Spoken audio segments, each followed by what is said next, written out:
Hello, everybody, and welcome back to yet another season of Sports Beat, the season premiere, our 4th year. Can you believe that we've actually outlasted Chevy Chase?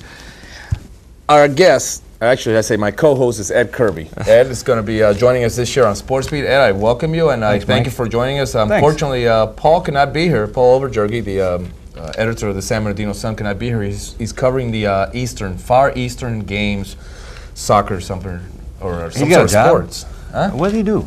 He's the editor for the San Bernardino Sun, and he actually gets to travel. Oh, he writes and stuff. He writes and stuff, and he joins us, and it's, the three of us do this show. That's what I read a couple of his things. Yeah, he does a good job. That's what I've heard. Hey, you know what? We got a whole host of viewers out there that we just want to welcome you to the show. This is our monthly show, and it's almost like they say with the new cable laws, we're now going to be reaching 3.4 million viewers. Do we know any of those guys? I don't think they want to know us. That's the whole key. Oh, that's true. Anyways, well, let's get right down to it. Our first segment, of course, is going to be the well-known, well-documented, and whatever. Well, we're going to talk about the thought of the day, or should we say the sports story that rocked the world. The big story. Big story, and the first one I got to think about is the Michael Jordan retirement. You know. Yeah, that's a big story. I think the NBA-wise, that's something that everybody looks at. The kids grow up wanting to be Michael Jordan. I mean, the endorsement contracts that he's had, the things he's done. I mean, it's just amazing, and for him just to get up and leave is a phenomenon. Do you think he's going to go into golf? No, I don't know. He's a good golfer, you know, but he's average. Well, from what everybody. I mean, he's better than me. I mean, yeah, but I mean, the pro golfers say that he's just average. You know, that he could be good because he's a great athlete. Now he have more time to practice his golf. He's going to have more time to practice. He's going to be able to do that thing. But I don't think that really has anything to do with anything. I think that I think the question is, why should we care? You know, I mean, you have a man, if I decided to retire yourself, who would care? You know, but because he makes millions of dollars, Well, you trying to say nobody knows me, or what's well, no, that we don't care. We don't care. To retire. Yeah, but he's it was kind of shocking, you know. I know a lot of people say, like, well, he's won 3 in a row, and the argument for this is saying if that was the case, Joe Montana should have retired after he won 3 or 4. Well, Magic should have retired after the first 3. Yeah, I don't think, I'm not sure that has anything to do with anything either. I think because Michael Jordan is a competitor, and I don't think that we've seen the last of Michael Jordan. I just think that he needs to take some time to relax, and this is the way to do it. You know, they're not going to give him time off unless he retires. If he retires, they don't have to pay him his salary. He can sit around and he can go play golf for a year, do what he has to do for a year, relax. You know, it's been a terrible year for him all the way around. You know, I mean, the media's just bombarded him. Dad passed away, or he was murdered actually. I mean, it's just been a tough time for he and his family. And he went from the NBA championships to the Olympics and back to the NBA. That'll burn you out. And it will. And people say that it doesn't, but it really would. And I think that he just needs some time, and I think that competitive instincts are still going to be there. And I mean, I've seen Michael Jordan at Laguna Beach, playing in the basketball in the pickup. Yeah, in the pickup games down there. Somebody else actually wrote about that the other day. Yeah, in the Sun Telegram. Wasn't you, was it? No, it wasn't me. But I've seen Michael Jordan playing all over just in pickup games. So I mean, his competitive instincts are there, and he doesn't do it for the money. So I think the question is, why should we care actually? Okay, well, it's funny because somebody said if I would have gone to Las Vegas and if I would have bet a couple of years ago that in 2 years Michael Jordan, Larry Bird, and Magic Johnson will be totally out of the NBA. Well, but I think you're looking at 2 of them though. You're looking at 2 of them that didn't necessarily want to get out. But they were forced out by one way or the other. Larry Bird with his injury and Magic with his AIDS thing. And they were basically forced out. Magic Johnson would still be there today if it wasn't for that. That's true. And I think Larry Bird, a healthy Larry Bird, would probably still be there today. He might be talking retirement because he is financially secure, and it wasn't his thing. I mean, he was competitive and all that, but he'd accomplished what he wanted to accomplish. But Magic Johnson would still be there. Sure. I think Michael Jordan just he's more like a Jim Brown who retired at the height. On top. Yeah, I mean, we can't even compare him to, like, say, Sandy Koufax, who got injured. His arthritis and his he was injured and he had to go too. So I mean, I think he is a phenomenon, a Jim Brown type guy. Well, now that I got you on the spot, who do you look for as far as the team to beat in the NBA? Being a basketball coach, the team to beat. I think there's a number of them. I think the West is just jam-packed. Phoenix, obviously. Phoenix, barring and we spoke about this earlier.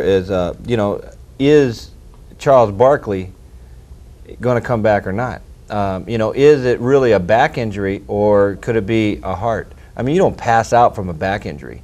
And that's something that, you know, Well, if the pain's bad enough, maybe he just wanted to take a break. Maybe he's tired. But it's possibly too. I mean, he did the same thing. I mean, he went year round, and he's never got a chance to heal. So it's possible.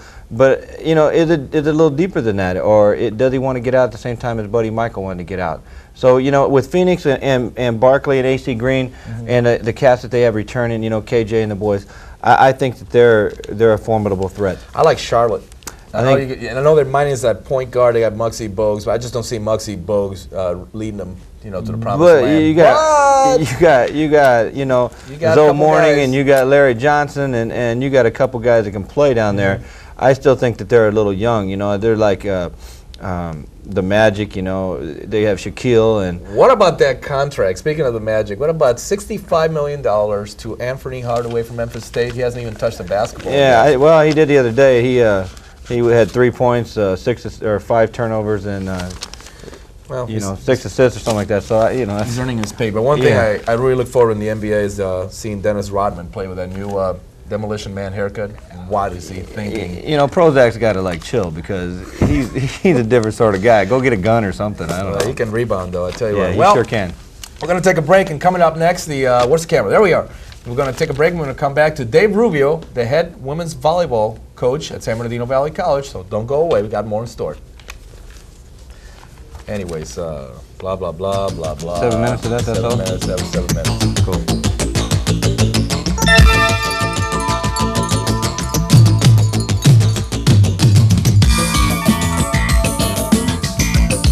Hi, this is Alan Borgen. Join Dave Cohn and I each week on Table for Two. We'll see you then. Oh boy. I like these mid-morning snacks. Join Alan and David as they travel the Inland Empire in search of good food on Table for Two, Tuesdays and Saturdays at 6:30.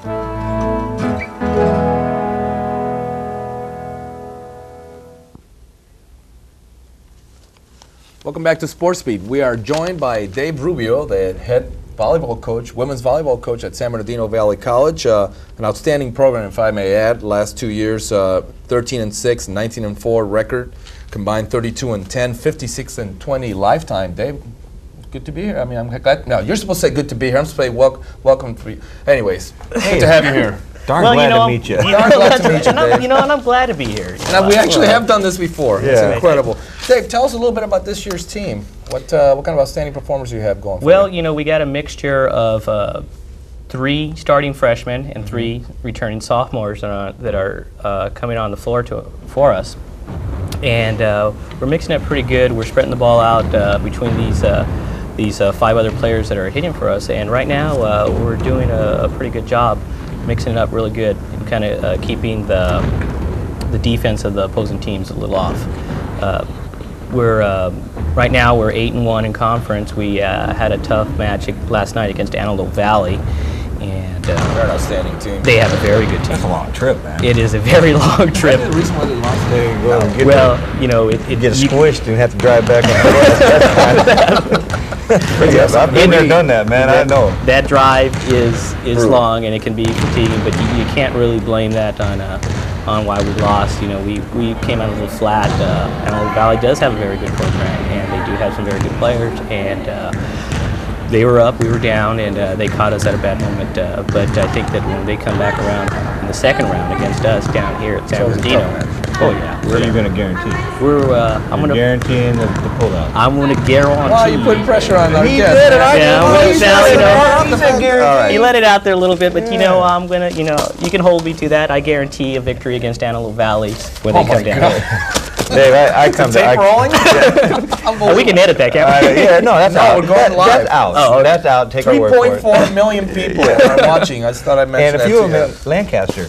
But I come to your games all the time, and You do? I really enjoy them. Yeah, do? I stay in the corner with some of the other That's right, guys. you blend in a little. But I like watching volleyball. But about the only thing I know about volleyball is it's got a big white ball and a couple chicks running around hitting the ball in the air. Can you give us a little bit of ladies running around? yeah, young ladies? I'm sorry. 3.4 million people out there. I'm You sorry. just Ladies, ticked off Yeah, on- and well.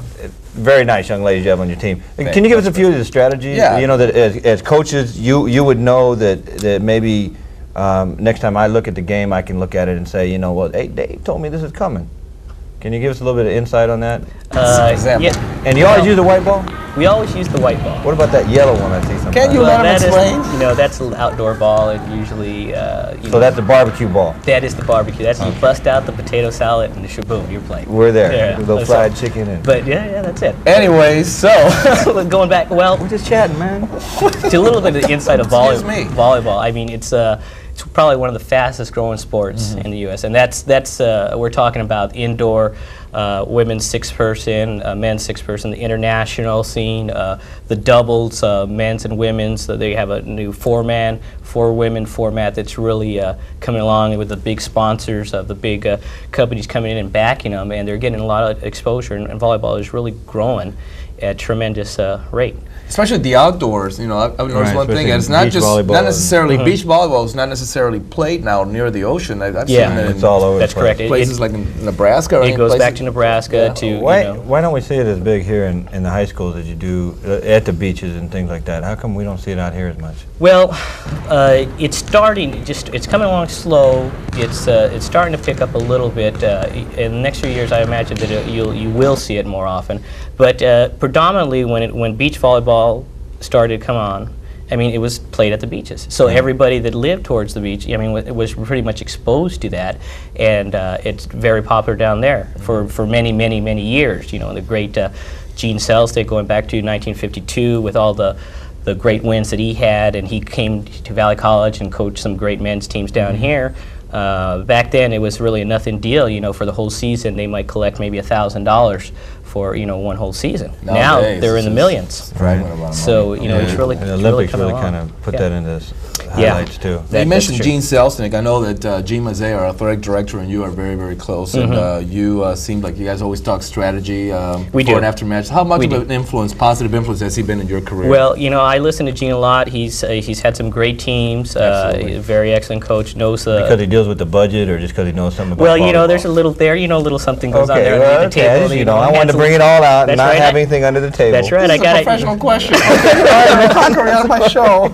3.3 million. We just lost that. I'm sorry. Well, no. They were the only ones that you knew. He does have a lot of insight to the game, and I do listen to him. His philosophy is not the same as mine, Right. but I do respect his judgment, and if I believe that fits into our game plan and what I believe that it takes our team to win, then I use that.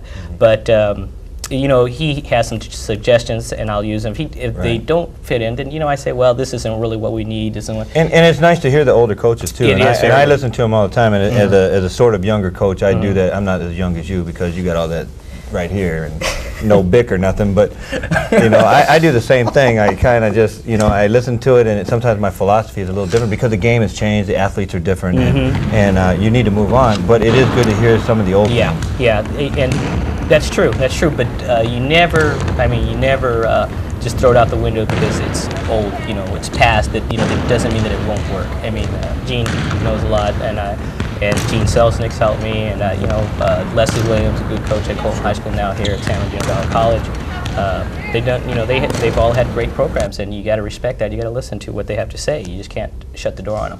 Well, Dave, you've had, I tell you what, you're doing a great job at Valley College, and before we let you go, I wanted to ask you if you can let our viewers, I know there's 3.4 million viewers out there, I'm sure some young ladies may be interested in your program. Can you give us a phone number where they may be able to contact you? If they want, they can contact me here at Valley College. The phone number is 888-6511, extension 1490, and I'm here most of the time during the day. You have an answering machine, too. I have a secretary there. Trying to Picks up the secretary. phone. Are we going to wrap it? Yeah, we got to wrap it up. And one last question I wanted to ask you, Dave. You have great athletes, but why is it that you always have probably the most attractive women's volleyball team in the entire conference? I'm sorry, but it's the truth. Year in, year out. How do you do it? I'd like Where's to the say it's recruiting? because of, it's Must be the tie, huh? it's the tie. It's the big. There it is. But It's the tie. it just fortunately we do have some some great athletes, and I don't really go out and recruit because they look good, but they play good, and we do. You do a great job out do a there. great job. You really do.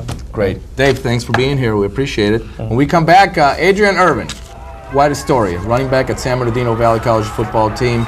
We'll be right back. You know. We never did answer the question. No, about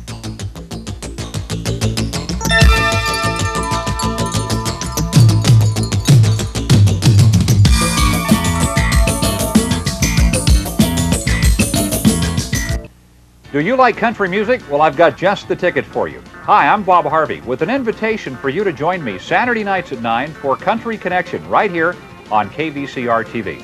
What is Country Connection? Well, it's 1 hour full of your favorite videos every week. Artists like Garth Brooks, George Strait, Clint Black, and Reba McEntire. An artist profile and a country music trivia question, and much, much more. Join me Saturday nights at 9 for Country Connection right here on KVCR TV. Hello, welcome back, everybody. You know, a year ago, a young man from Houston, Texas, lay on the field at Riverside City College with a multiple fracture of his ankle, wondering if he could ever walk again. A year later, he leads the conference in rushing, the Foothill Conference, and we're very happy to have Adrian Irving, a tailback at San Bernardino Valley College, with us. And Adrian, my God, I mean, you can use all the stereotypes in the world, the different one-liners to describe what has happened to you, going from the bottom to the top, but what an incredible comeback. I mean, did at any time did you feel that your career was just completely over after that time at RCC? Not exactly. That's when Mike touched it, huh? Yeah, when Mike came out on the field and started squeezing it. No, not really. When I talked to the doctor, right before I went into surgery, he told me that he thought that my career was over. And that was a big shock to me because I really didn't pay much attention to it until that time. And no, I always felt that God really blessed me and that He wouldn't let it happen to me. So, well, it's been an incredible year for you. I mean, this year it seems like you've gotten better with every game. I know you haven't played competitive football. I mean, actually game football, because you redshirted your first year here at Valley College, and then last year you suffered the unfortunate injury in the third play of the game.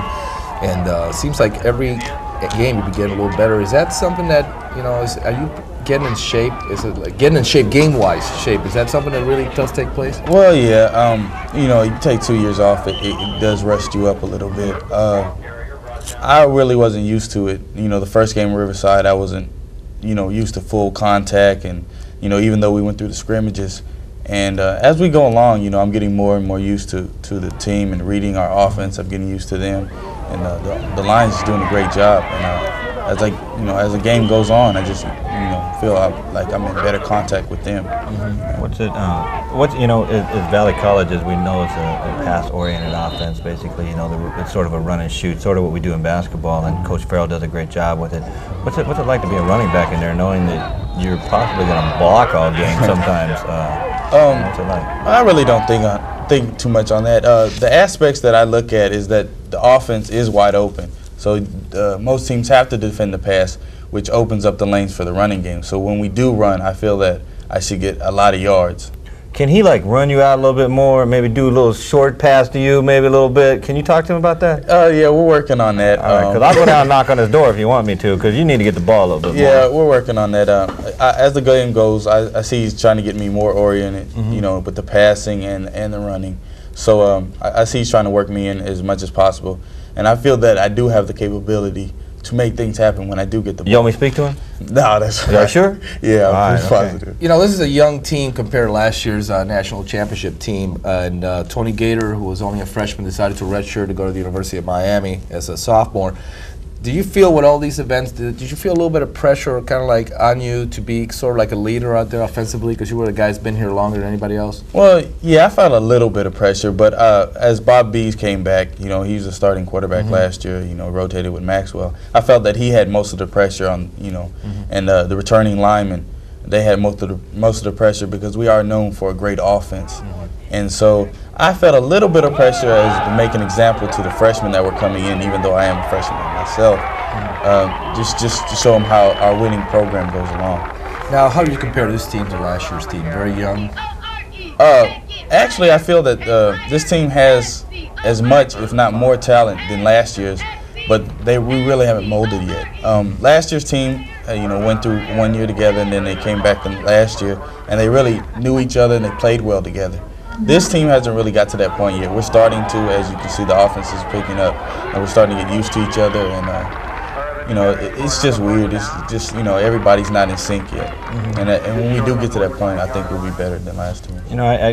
I want to talk a little bit about you and not so much Valley College football, because I think that we're going to get enough of that later on. But how did you get here, Adrian? And I know you have some great influences on your life back home. And why don't you let us know a little bit about that and about Adrian Irving, who, when we see him out there on the football field and he's running and falling down in the wet grass, we don't get to laugh at him a little bit. Well, the reason I am out here is mainly because of Carl Farrell, God, and my mother.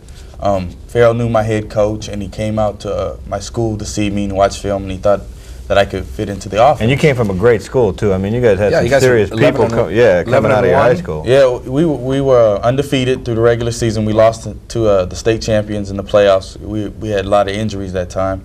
And we had 11 scholarships go out. Most of them were Division I scholarships. Yeah, I'm looking at this list right here. Let me interrupt you. You give me some information. Sam Addis, Texas A&M, Emmett Pride, Indiana, Macklemore, Colorado State, Hickman, TCU, Rink, Neal, Texas, Iowa State, TSU. Wow, you guys were loaded. Yeah, we're known for a hotbed as for talent. Sam Adams right now is a Lombardi Award candidate. He's the semifinalist, and Emmett's playing. He started last year for Indiana. I think he transferred this year. I'm not sure how that went. Todd is still at Colorado State, and Hickman starting. Shane is starting. Dan is starting. And Adrian's starting. And Adrian's starting. And Adrian's starting. So, rushing. we're pretty good. We've always had a lot of talent there. What about moms? What kind of influence does she have out here?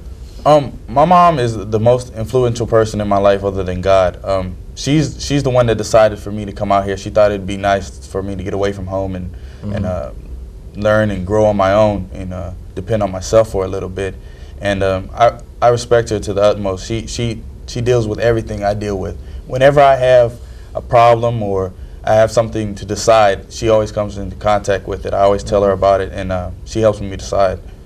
Lovely lady. I got the chance to talk to her when Adrian suffered his injury, and cool, calm, collected. Most people, with their kids on the other side of the country, they'd be going like, bah! It must be nice to know that people care about you out here too. Yeah. So that must be comforting for her. Yeah, how do you like it out here? Great. It's a little different in Texas, I imagine. Yeah, it's a little bit different. Actually, I don't like California. But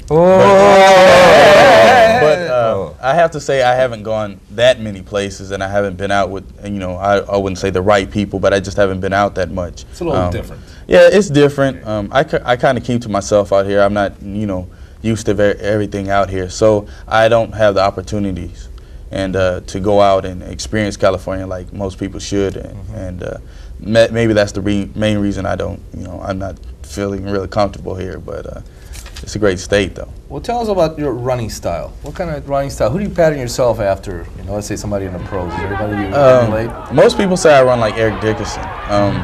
Straight up. Today. He retired today. There you go, man. Straight Sorry, up. man. Maybe I'll take his place. The straight up type. Get an agent. Real good one.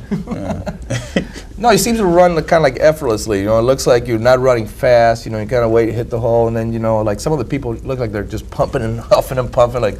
I think it comes from track. I run track all my life, and you have to run relaxed. And when you run relaxed, you do run faster. So I try to relax myself and just run and go off my instincts. Well, this Valley team is actually, a lot of people said because they were so loaded with freshmen that they would kind of struggle this year. A lot of people say you guys would lose maybe 2 to 3 games. You stand right now at 5-1, and you're heading for a big game that by the time this is shown on the air, you've already played it against College of the Desert. Are you kind of surprised as the way the team has developed up to this point? Because you kind of struggled at the beginning, and now you really seem like you're getting going. No, I'm not really surprised. I always knew that we had the talent. I thought that we'd be one of the better teams in California because of the talent that we did receive. What really hurt us at the beginning is that we had a lot of turnovers, and that's probably from being freshmen and being excited. Myself coming back for 2 years. It really gets to you, and you really don't feel it at first, but it is a shocker when you do go out there in front of all those people and play. Wow, the last couple of games, 196 yards, 133, 140. You're putting in some pretty good numbers in. These are nationally ranked numbers now. Who do you think is going to be looking at you at the end of this year? Actually, I'm not sure. Most teams that I do look for have have big-time running backs now. Where would you like to go? Where would I like to go? Really, I don't have any idea. I know I don't have any particular place. I think my mom wants me to come back to Texas, but you know, and she will have a say-so in where I do go. But you know, I'm not sure. You mentioned in your article University of Arizona. Any particular reason why you like that school? Yeah, my mom graduated from Arizona. Okay. She was the first person in our immediate family to go to college. And you know, I like to start a tradition for my family. And I really did like Arizona. That's the most comfortable place I've ever felt. So I think I'd like to go back. Well, I tell you what, Adrian, you're an inspiration to a lot of kids out there that are hurt right now, probably sitting watching our show and with a cast or with a fracture, and you wonder if your career is over. Here's a living example that you never quit, and you can't say enough good things about you. You deserve everything you're getting. And thank your linemen. I know I just want to say Clint South and those guys are doing just a super job. And Ed, we're running out of time. Hey. Do you have any last statements? You've been quiet here for the last 20 seconds. I was just looking at your tie. I was trying to figure out what is. Now, why are you going to cap on my tie? This is actually a tie that's it's a Beatles tie. That's a nice tie, bro. Yeah, I know it's. That's real nice. Yeah, well, we got to get out of here. Adrian, thanks for being good, here. thanks. Nice to be Thank you here. very much. By the way, what color are your eyes? No, I'm just kidding. Okay, Ed, pleasure having you here. Mike, anytime. Well, let's do it again next month. What do you say? Okay, I think we're down to about 17 now in the viewer percentage. Yeah, I know. And we're down to 12 seconds on the clock here. 11. Hey, this is Mike Sola for Sports Beat. Thank you for joining us this month. We'll see you next time on this particular show. So long, everybody.